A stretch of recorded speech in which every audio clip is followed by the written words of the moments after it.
Assalamualaikum warahmatullahi wabarakatuh. Selamat pagi, salam sejahtera untuk kita semua. Yang saya cintai anak-anakku, alhamdulillah hari ini kita masih diberikan kesehatan sehingga dapat berjumpa kembali dalam pertemuan-pertemuan selanjutnya. Sebelum kita memulai materi hari ini, marilah kita nyanyikan lagu wajib nasional yaitu Indonesia Raya.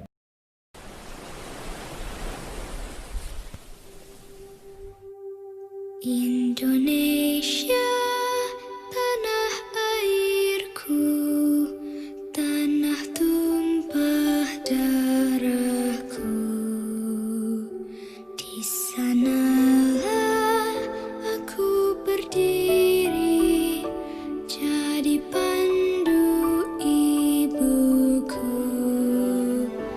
Indonesia, kebangsaanku, bangsa dan tanah airku. Marilah kita berseru, Indonesia bersatu.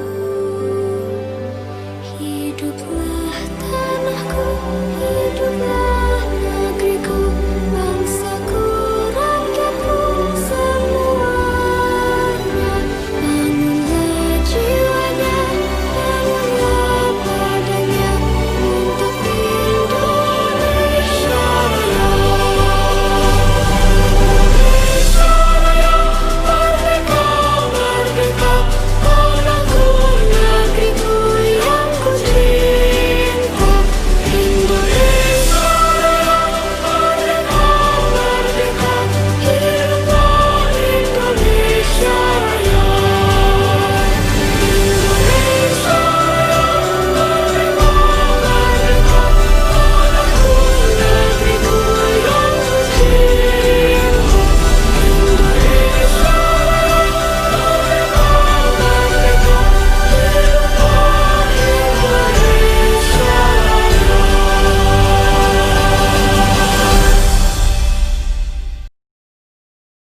Setelah kalian menyanyikan lagu wajib nasional yaitu Indonesia Raya, Bapak mengharapkan kalian lebih mencintai lagi, lebih menghargai lagi yaitu negara kita tercinta yaitu Indonesia Raya. Selanjutnya kita masuk ke materi yang pertama yaitu tentang teks anekdot. Jadi secara tidak langsung gambaran tentang teks anekdot kalian pernah membacanya, kalian pernah melihatnya. Tetapi apa sih teks anekdot tersebut?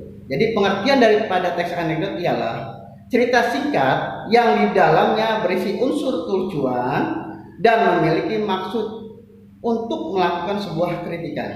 Jadi dalam sebuah teks anekdot selain unsur kelucuan ada juga unsur untuk mengkritik. Sampai di sini bisa dipahami. Kita lanjut ke materi selanjutnya yaitu tentang struktur teks anekdot. Ada 6 struktur teks anekdot. Yang pertama yaitu adalah abstraksi. Apa sih abstraksi? Abstraksi adalah diletakkan di bagian awal paragraf dengan tujuan untuk menggambarkan tentang teks tersebut.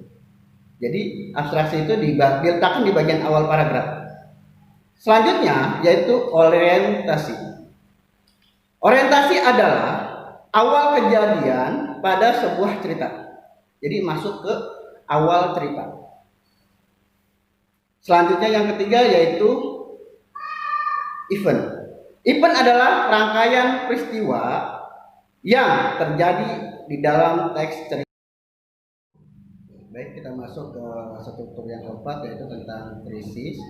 Krisis adalah bagian yang menjelaskan tentang pokok masalah utama. Lalu yang kelima yaitu reaksi. Reaksi adalah bagian yang akan melengkapi cerita berupa penyelesaian. Jadi reaksi ini bagian daripada krisis. Krisis adalah permasalahan, reaksi adalah bagian penyelesaian masalahnya. Lalu yang terakhir yaitu koda.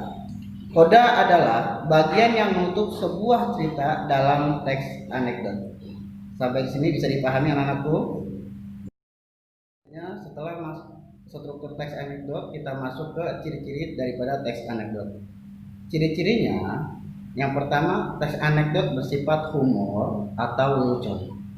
Artinya dalam teks anekdot itu berisikan kisah-kisah lucu atau bualan. Lalu yang kedua bersifat menyindir. Jadi dalam teks anekdot itu berisikan tentang sindiran-sindiran yang disampaikan bisa ke orang-orang terpenting, bisa tokoh politik, bisa kepala negara, dan lain sebagainya. Selanjutnya yang ketiga, bersifat menggelitik. Artinya dalam teks anekdot akan membuat pembacanya merasa terhibur dengan kelucuan yang ada di dalam teks tersebut. Lalu yang keempat, bisa jadi mengenai orang-orang penting. Tadi Bapak sudah sebutkan ya. Jadi siapa sih yang disindir bisa jadi mengenai orang-orang penting. Lalu yang kelima yaitu memiliki tujuan tertentu. Nah, tujuannya bisa saja untuk mengkritik, bisa saja untuk menyampaikan informasi di dalam teks anekdot tersebut. Lalu yang keenam, kisah cerita yang disajikan hampir menyerupai dongeng. Dan yang terakhir yaitu yang ketujuh, menceritakan tentang karakter hewan dan manusia. Jadi ada 7 ciri-ciri daripada teks anekdot. Bisa dipahami sampai di sini? Apabila bisa dipahami, kita lanjut ke tujuan teks anekdot. Jadi ada 3 tujuan. Yang pertama, tujuannya adalah untuk membangkitkan tawa bagi pembacanya. Jadi apabila kalian membaca sebuah teks anekdot, lalu ada kelucuan di dalamnya, maka ada rasa ingin kalian tertawa. Jadi yang kedua, sebagai sarana penghibur. Jadi dalam teks anekdot ini ada sarana penghibur. Kenapa penghibur? Karena di dalamnya ada unsur kelucuan. Lalu yang ketiga, sebagai sarana untuk mengkritik. Tadi sudah Bapak jelaskan di awal, siapa saja sih yang bisa dikritik di dalamnya? Bisa tokoh-tokoh penting, kepala negara, anggota dewan, dan lain sebagainya. Oke, sampai di sini bisa dipahami anak-anak? Selanjutnya kita masuk ke kaidah kebahasaan teks anekdot. Kaidah kebahasaan teks anekdot yaitu ada 6. Yang pertama menggunakan pertanyaan retorik. Yang kedua menggunakan konstruksi urutan peristiwa. Yang ketiga menggunakan kata keterangan waktu lampau. Yang keempat menggunakan kata predikat atau kata kerja. Yang kelima menggunakan kalimat yang berbau perintah. Dan yang keenam dirancang secara berurut dan kronologis. Demikian paparan materi yang hari ini dapat Bapak sampaikan. Mudah-mudahan kalian dapat memahaminya. Kurang lebihnya Bapak mohon maaf. Bila itu taufiq wal hidayah. Wassalamualaikum warahmatullahi wabarakatuh.